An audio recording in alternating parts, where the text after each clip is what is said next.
শুরু হচ্ছে রেডিও চ্যানেলের বাংলা সংবাদ। শুরুতেই সংবাদ শিরোনাম। সিরিয়ার উত্তরাঞ্চলে তাকফিরি জঙ্গিদের বড় ধরনের হামলা, হামা থেকে সেনা প্রত্যাহারের দাবি প্রত্যাখ্যান দামেস্কের, ইরানি কনসুলেটে হামলার নিন্দায় তেহরান। ওয়ার্ল্ড সেন্ট্রাল কিচেনের গাড়িতে ইসরায়েলি বোমাবর্ষণের জের ধরে সংগঠনটির কার্যক্রম স্থগিত, গাজা জুড়ে 100 ফিলিস্তিনির শাহাদাত। বাংলাদেশে 2004 সালের 21 আগস্ট গ্রেনেড হামলা মামলার রায় দিল হাইকোর্ট।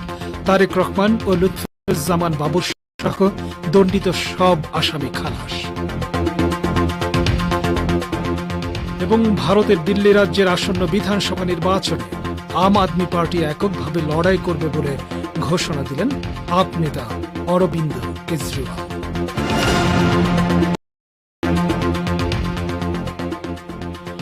আসসালামু আলাইকুম শ্রোতা বন্ধুরা, সংবাদ শিরোনাম শুনলেন। এবার বিস্তারিত বিশ্ব সংবাদে আমন্ত্রণ জানাচ্ছি আমি সোহেল আহমেদ। সিরিয়ার উত্তরাঞ্চলীয় হামা শহর থেকে সেনা প্রত্যাহার করার গুজব নাকচ করে দিয়েছে দেশটির সরকার। দামেস্ক বলেছে, সিরিয়ার সেনাবাহিনী সন্ত্রাস বিরোধী যে সফল যুদ্ধ চালাচ্ছে তার বিরুদ্ধে মিডিয়া যুদ্ধের অংশ হিসেবে এ ধরনের অপপ্রচার চালানো হচ্ছে। সিরিয়ার প্রতিরক্ষা মন্ত্রণালয় শনিবার এক বিবৃতিতে বলেছে, সেনাবাহিনী হামা শহরের উত্তর ও পূর্ব অংশের শহরতলিতে অবস্থান নিয়েছে। এছাড়া হামার আশেপাশের শহরগুলোতে জঙ্গিরা অনুপ্রবেশ করতে পারেনি। এ কারণে বিরোধীদের গণমাধ্যমে প্রকাশিত গুজবে কান না দিতে সিরিয়ার জনগণের প্রতি আহ্বান জানিয়েছে দেশটির প্রতিরক্ষা মন্ত্রণালয়। সামাজিক মাধ্যমে ছড়িয়ে পড়া যুদ্ধক্ষেত্রের ভিডিও ফুটেজেও দেখা গেছে সিরিয়ার সেনাবাহিনী হামা শহরে নিজেদের উপস্থিতি নিশ্চিত করছে। সিরিয়ার সশস্ত্র বাহিনীর সেন্ট্রাল কমান্ড ঘোষণা করেছে, দেশের জনগণ ও সেনাবাহিনীর মনোবল ভেঙে দিতে এ ধরনের অপপ্রচার চালানো হচ্ছে। আমাদের সেনাবাহিনী তাদের দেশকে সব ধরনের সন্ত্রাসবাদ থেকে রক্ষা করতে বদ্ধপরিকর বলে দামেস্ক মন্তব্য করেছে। সিরিয়ার উত্তর পশ্চিমাঞ্চলীয় আলেপ্পো শহরে ইরানি কনসুলেট ভবনে উগ্র তাকফিরি সন্ত্রাসীরা যে হামলা চালিয়েছে তার তীব্র নিন্দা জানিয়েছে তেহরান। ইরান বলেছে এর বিরুদ্ধে আইনি পদক্ষেপ নেওয়া হবে। ইরানের পররাষ্ট্র মন্ত্রণালয়ের মুখপাত্র ইসমাইল বাকাই শনিবার এক বিবৃতিতে একথা জানিয়েছেন। তিনি বলেন, গত বুধবার থেকে সিরিয়ার আলেপ্পো শহরে উগ্র তাকফিরি জঙ্গিদের হামলার সময় নগরীর ইরানি কনসুলেট আক্রান্ত হয়েছে। তবে হামলার ধরন বা সম্ভাব্য ক্ষয়ক্ষতি সম্পর্কে তিনি কোনো বিবরণ না দিয়ে বলেছেন, কনসুলেটের সব কূটনীতিক ও কর্মী নিরাপদ ও সুস্থ রয়েছেন। হায়াত তাহরির আশ-শামের তাকফিরি সন্ত্রাসীরা গত বুধবার সিরিয়ার উত্তর পশ্চিমাঞ্চলীয় আলেপ্পো ও ইদলিব প্রদেশে বড় ধরনের হামলা চালায়। তারা দুই প্রদেশের বিস্তীর্ণ এলাকা দখল করে নিয়েছে বলে বিভিন্ন রিপোর্টে জানা গেছে। এরপর সিরিয়ার সেনাবাহিনী ওইসব এলাকা পুনরুদ্ধারের চেষ্টা শুরু করেছে এবং এর ফলে দুই পক্ষের মধ্যে তুমুল প্রাণঘাতী সংঘর্ষ চলছে। ইরানের পররাষ্ট্রমন্ত্রী সৈয়দ আব্বাস আরাকচি সিরিয়ার উত্তরাঞ্চলে উগ্র তাকফিরি জঙ্গিদের আবার মাথাচাড়া দিয়ে ওঠার প্রতি ইঙ্গিত করে বলেছেন, সিরিয়ার সরকার ও সেনাবাহিনীর পক্ষে ইরান কঠোর অবস্থানে থাকবে। তিনি আজ তেহরানে ইরানের নৌবাহিনী দিবস উপলক্ষে এক অনুষ্ঠানে অংশগ্রহণ শেষে সাংবাদিকদের একথা জানান। আরাকচি বলেন, তিনি ইসলামী প্রজাতন্ত্র ইরানের পক্ষ থেকে গুরুত্বপূর্ণ বার্তা নিয়ে সিরিয়ায় সফরে গেছেন। ইরানের পররাষ্ট্রমন্ত্রী সাফ জানিয়ে দেন, সিরিয়ার সরকার ও সেনাবাহিনীর প্রতি তাদের কঠোর সমর্থন থাকবে। তিনি বলেন, তাদের কাছে ইহুদিবাদ ইসরায়েল ও তাকফিরি সন্ত্রাসীদের মধ্যে কোনো পার্থক্য নেই। আরাকচি বলেন, আমরা মনে করি গাজা ও লেবাননে ইহুদিবাদ ইসরায়েল পরাজিত হওয়ার পর শত্রুরা এখন এসব জঙ্গি গোষ্ঠীর মাধ্যমে গোটা পশ্চিম এশিয়া অঞ্চলকে নিরাপত্তাহীন করা অশুভ লক্ষ্য বাস্তবায়ন করতে চায়। সিরিয়ার সেনাবাহিনী অতীতের মতোই উগ্র জঙ্গিদের বিরুদ্ধে যুদ্ধে বিজয়ী হবে বলে ইরানের পররাষ্ট্রমন্ত্রী আশা প্রকাশ করেন। অবরুদ্ধ গাজা উপত্যকায় ইহুদিবাদ ইসরায়েল আন্তর্জাতিক দাতব্য প্রতিষ্ঠান ওয়ার্ল্ড সেন্ট্রাল কিচেনের একটি গাড়িতে বোমাবর্ষণ করার পর গাজায় নিজের কার্যক্রম স্থগিত ঘোষণা করেছে। শনিবার দক্ষিণ গাজার খান ইউনিস এলাকায় গাড়িটি লক্ষ্য করে ইসরায়েলি সেনাদের বিমান হামলায় গাড়িটির 5 আরক্ষীর সবাই নিহত হন, যাদের মধ্যে 3 জনই ছিলেন সেন্ট্রাল কিচেনের কর্মী।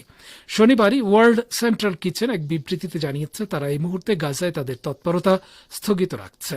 গাজার সিভিল ডিফেন্স বিভাগের প্রধান মাহমুদ রাসেল বলেছেন, খান ইউনিসে দাতব্য প্রতিষ্ঠানটির গাড়িতে ওয়ার্ল্ড সেন্ট্রাল কিচেনের লোগো লাগানো ছিল এবং তা আকাশ থেকে সুস্পষ্টভাবে দেখা যাচ্ছিল।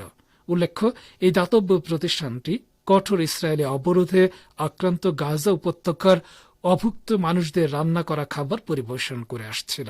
এটি গাড়িতে হামলা চালিয়ে যুদ্ধাপরাধী ইসরায়েলি সেনারা মূলত গাজাবাসীকে আরও বেশি অভুক্ত রেখে হত্যা করার দুষ্টু মানসিকতা প্রকাশ করল।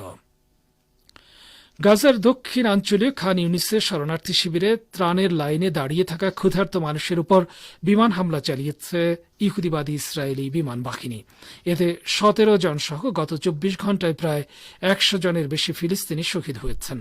কাতার ভিত্তিক স্যাটেলাইট টেলিভিশন চ্যানেল আল জাজিরার প্রতিবেদনে বলা হয়েছে, শনিবার গাজার দক্ষিণাঞ্চলীয় খান ইউনিসে ইসরায়েলি বিমান হামলায় খাদ্য সহায়তার জন্য অপেক্ষায় থাকা অন্তত 17 ফিলিস্তিনি এবং ওয়ার্ল্ড সেন্ট্রাল কিচেন ও সেভ দ্য চিলড্রেনের 4 জন কর্মী নিহত হন।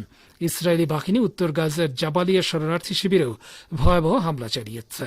ওই বিমান হামলাতে কমপক্ষে 40 ফিলিস্তিনি শহীদ হয়েছেন। এছাড়া গাজা শহরের পশ্চিমে আল রিমাল পাড়ায় কাহিল পরিবারের বাড়িতে 13 জন শহীদ। খান ইউনিসের দক্ষিণে কিজান আল নাজ্জারে ময়দা নেয়ার সময় একটি গাড়ি লক্ষ্য করে ইসরায়েলি বিমান হামলায় 11 জন শহীদ হন। গাজা শহরের পূর্বে সুজাইয়া পাড়ায় রজব পরিবারের বাড়িতে হামলায় 8 জন শহীদ এবং বেশ কয়েকজন আহত হয়েছেন। ফিলিস্তিনের প্রতি সংহতি জানিয়ে ঢাকা বিশ্ববিদ্যালয়ে ফিলিস্তিনের বিশাল পতাকা নিয়ে মার্চ ফর প্যালেস্টাইন কর্মসূচি পালিত হয়েছে। বৈষম্য বিরোধী ছাত্র আন্দোলন আয়োজিত কর্মসূচিতে সাধারণ শিক্ষার্থীরাও অংশ নেন।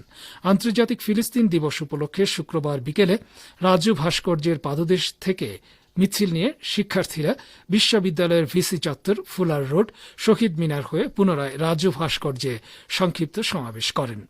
1977 সালে জাতিসংঘ সাধারণ পরিষদ প্রতি বছর 29 নভেম্বর ফিলিস্তিনের প্রতি সংহতি প্রকাশ করে আন্তর্জাতিক এ দিবসটি পালনের আহ্বান জানায়।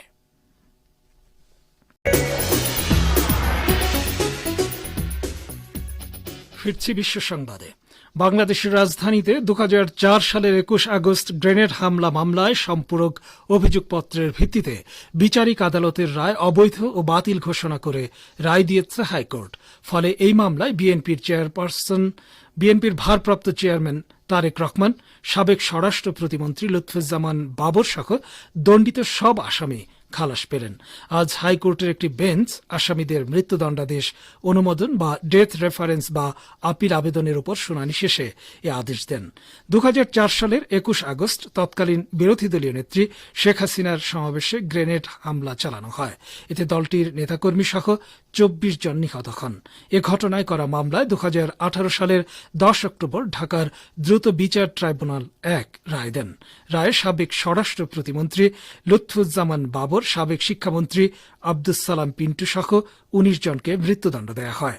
এছাড়া বিএনপির ভারপ্রাপ্ত চেয়ারম্যান তারেক রহমান সহ 19 জনকে যাবজ্জীবন এবং 11 জনকে বিভিন্ন মেয়াদে কারাদণ্ড ও অর্থদণ্ডের আদেশ দেন বিচারিক আদালত।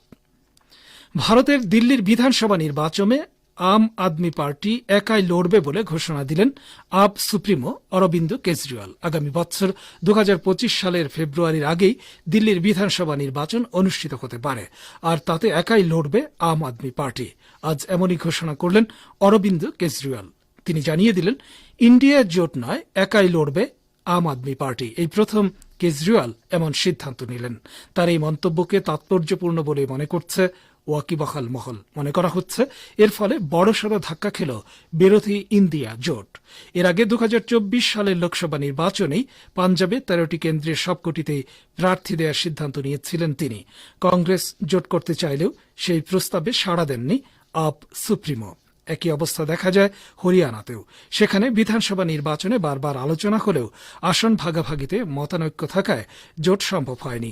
এবার দিল্লিতেও একলা চলো নীতি নিলেন কেজরিওয়াল। জার্মান ক্রীড়া সামগ্রী প্রস্তুতকারী প্রতিষ্ঠান পুমা 5 বছরের চাপ ও আন্তর্জাতিক নিষেধাজ্ঞার মুখে শেষ পর্যন্ত ইহুদিবাদ ইসরায়েলের সঙ্গে সম্পর্ক ছিন্ন করেছে। ফিলিস্তিনের সমর্থকদের ব্যাপক চাপ এবং প্রায় 5 বছরের আন্তর্জাতিক নিষেধাজ্ঞার পর অবশেষে ক্রীড়া সরঞ্জাম কোম্পানি পুমা ইহুদিবাদী দখলদার সরকারের ফুটবল ফেডারেশনের সঙ্গে নিজের সহযোগিতার সম্পর্ক ছিন্ন করেছে।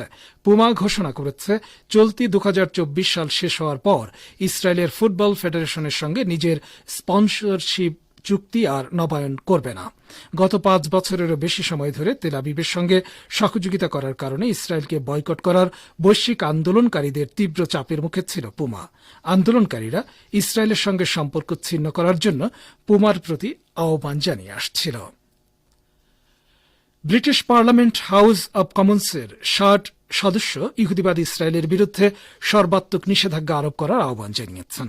তারা তেল আবিবের সঙ্গে যে কোনো ধরনের অর্থনৈতিক ও বাণিজ্যিক চুক্তি করা থেকে বিরত থাকার জন্য ব্রিটিশ পররাষ্ট্রমন্ত্রীর প্রতি আহ্বান জানান।